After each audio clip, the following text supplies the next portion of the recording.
Question पढ़ लेते हैं। Two blocks of different material are placed in uniform magnetic field.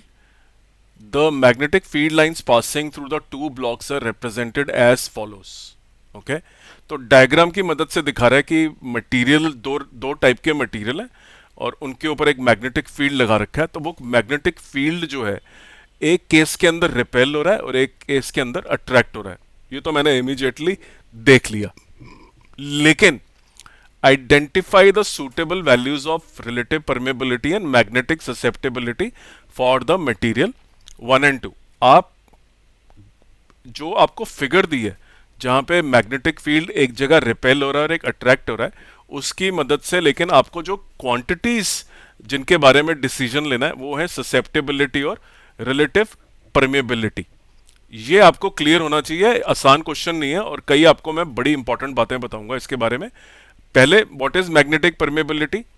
Magnetic permeability of a substance measures the degree to which the magnetic field can penetrate through the substance।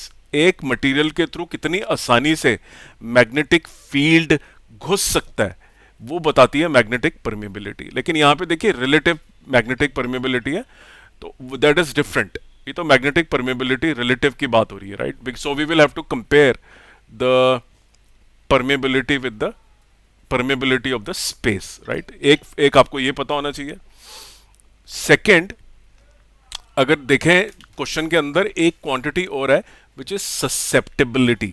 अब susceptibility की देखिए mathematical definition की अगर मैं बात करूं, right, the susceptibility of a substance is basically the ratio of the magnetic induction to the magnetizing field।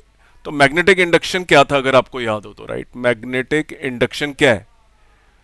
आपने जो मैग्नेटिक फील्ड लगाया उसका फ्लक्स और जो मैग्नेटिक फील्ड डेवलप हुआ उसका फ्लक्स, वो दोनों मिला के जो मैग्नेटिक फ्लक्स जनरेट होता है that is called as the magnetic induction. एक फॉर्मूला आपको यह भी याद करके जाना है, this is very important. This is magnetization और the intensity of magnetization which is the dipole movement per unit volume. ये लिखा हुआ है, मैंने देख लीजिए यहां पे, intensity of magnetization. H, the applied magnetic field, but this is converted into as if it is applied to the vacuum। लगाते तो मैग्नेटिक फील्ड आप बेसिकली उसके ऊपर है, मटेरियल के ऊपर, लेकिन कन्वर्ट करना है आपको as if it is applied to the vacuum। You get H because of that। Okay, now also see, so let's see the definition of susceptibility once more। कि susceptibility की definition क्या है? Okay, आइए पिछले page पे ले जाता हूं मैं आपको और ससेप्टेबिलिटी का एक क्विक रिवीजन कर लेते हैं जिससे कि ये कॉन्सेप्ट भी आपके दिमाग में सेटल हो जाए। Okay, magnetic susceptibility is a parameter that demonstrates the type of magnetic material and the strength of that type of magnetic effect. Okay, another parameter. Okay, so magnetic susceptibility क्या हुई देखिए। Okay, it is basically the ratio of m by H. कितनी आसानी से आप एक magnetise हो जाते हैं। आसान मैग्नेटाइज मतलब आपके अंदर कितने आसानी से magnetic dipole movement per unit volume develop होता है। आपने जो अप्लाइड मैग्नेटिक फील्ड रखा वो एच रखा, वो किस में क्या हुआ? उससे मैग्नेटाइजेशन हो गई। अगर आप 1 लगाते तो m by H. This ratio is called as susceptibility. कितनी आसानी से आप मटीरियल को एक कन्वर्ट कर लेते हैं मटेरियल के मैग्नेट के अंदर। That tells you about the susceptibility of the material. कितना ससेप्टेबल है, कितना उस पर असर होता है दूसरे मैग्नेटिक फील्ड जब उसके ऊपर लगते हैं और उसको मैग्नेटिक मटेरियल में कन्वर्ट कर देते हैं, राइट? तो आपको एक फॉर्मूला जो याद रखना है, देखिए आपको क्या क्या याद करके जाना है अभी, क्योंकि मैं क्विक रिविजन करवा रहा हूं। एक, मैग्नेटिक इंडक्शन का फॉर्मूला याद करके जाइए। This you have to memorize this। ये आपको पता होना चाहिए। Okay, this is magnetization, this is applied magnetic field, mu naught से मल्टीप्लाई करा है। This is the permeability of the vacuum जिसकी वैल्यू होती है 4 pi into 10⁻⁻⁷ is equal to mu naught. Okay, let's move forward. और आपको क्या क्या पता होना चाहिए? ससेप्टेबिलिटी की definition it is m by h, ये भी आनी चाहिए. Permeability is b by h. और ये सबसे इंपॉर्टेंट जो हमारे क्वेश्चन के अंदर यूज होगी, क्योंकि हमारे क्वेश्चन के अंदर म्यू आर और एक्स है, so this is very important. और एक ये कि relative permeability is permeability divided by the space की परमेबिलिटी. ये मटेरियल की ऊपर लिख दी है, नीचे स्पेस की लिख दी है. ओके, तो आपने मोटा मोटा डेफिनेशंस देख ली हैं और फॉर्मूले याद करने आपको जो मैंने बताया, ये they are going to be very useful. आइए अब जरा क्वेश्चन के ऊपर मैं वापस जाता हूं और मैं आपको थोड़ी और बातें बताता हूं जो आपके काम की हो सकती हैं. They will be very useful when you try to solve a question like this. अब आप इस क्वेश्चन को ध्यान से देखिए. ये जो आपको नजर आ रहा है, right, I will just use a different colour. आपको ये दिख रहा है x is equal to 0.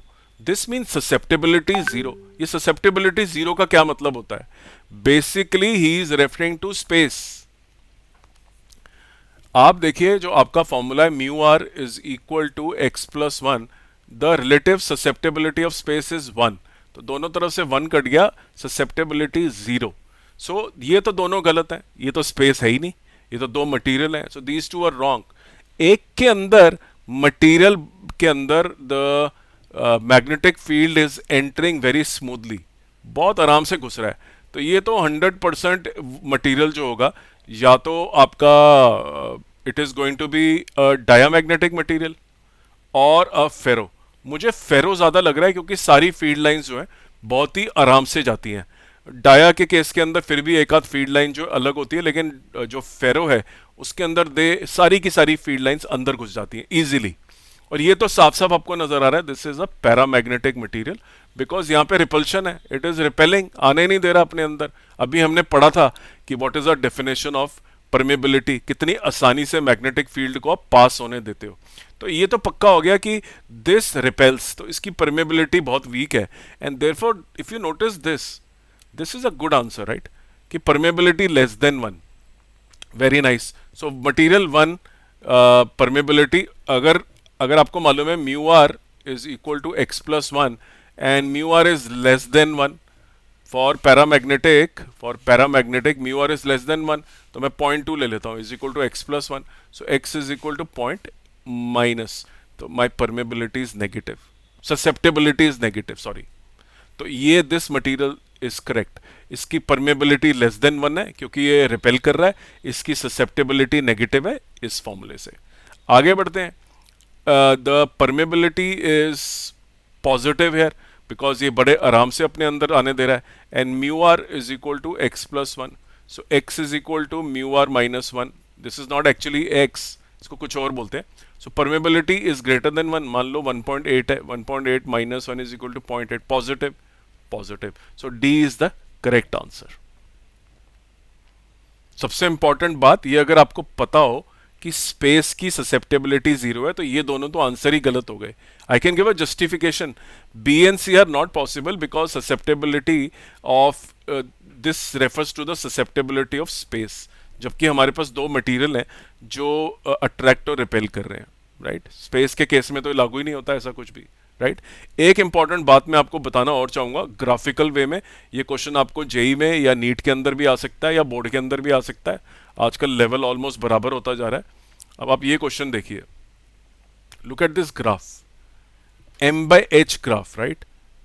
x is equal to ratio of m by h, negative slope, negative slope. So this material is paramagnetic, negative slope, the susceptibility is less than 1. And look at another aspect of paramagnetic material.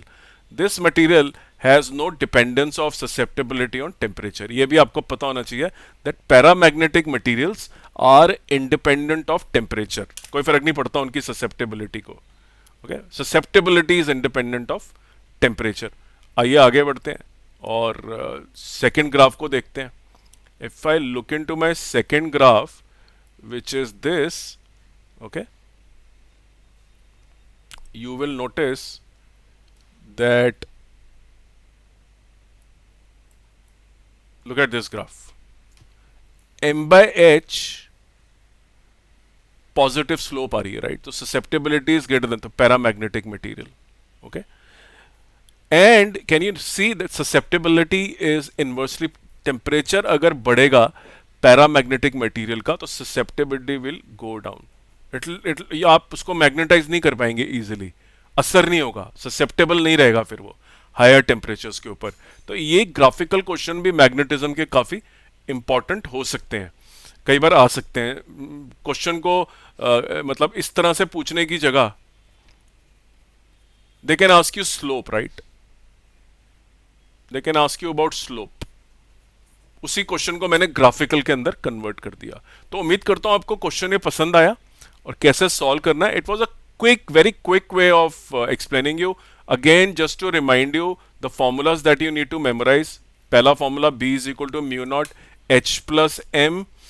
उसके बाद आपको जो याद करना है susceptibility का formula, जिसका मैंने आपको स्लोप दिखाया, M by H, mu is equal to B by H, okay, and mu are is equal to x plus one, susceptibility plus one, and mu is equal to mu naught into mu naught r. ये बहुत important है सारे फॉर्मूले, इनको ध्यान से देख के जाइए, ये काम आएंगे आपके सारे एंट्रेंस एग्जामिनेशन और बोर्ड एग्जामिनेशन के अंदर। तो मेरी प्लेलिस्ट है मैग्नेटिज्म की, उसे जरूर देखें, बहुत बढ़िया टाइप के क्वेश्चन उसके अंदर ऑलरेडी दे रखे हैं जो आपको हेल्प करेंगे वेस्ट बंगाल जेई में, जेई मेंस में, नीट में, तेलंगाना का जो इंजीनियरिंग एंट्रेंस एग्जामिनेशन है, जो आपका आंध्र प्रदेश का इंजीनियरिंग एंट्रेंस एग्जामिनेशन है, बिटसेट है, सब में हेल्प करेंगे। तो please do ensure that you understand these formulas and definitions. Thank you very much.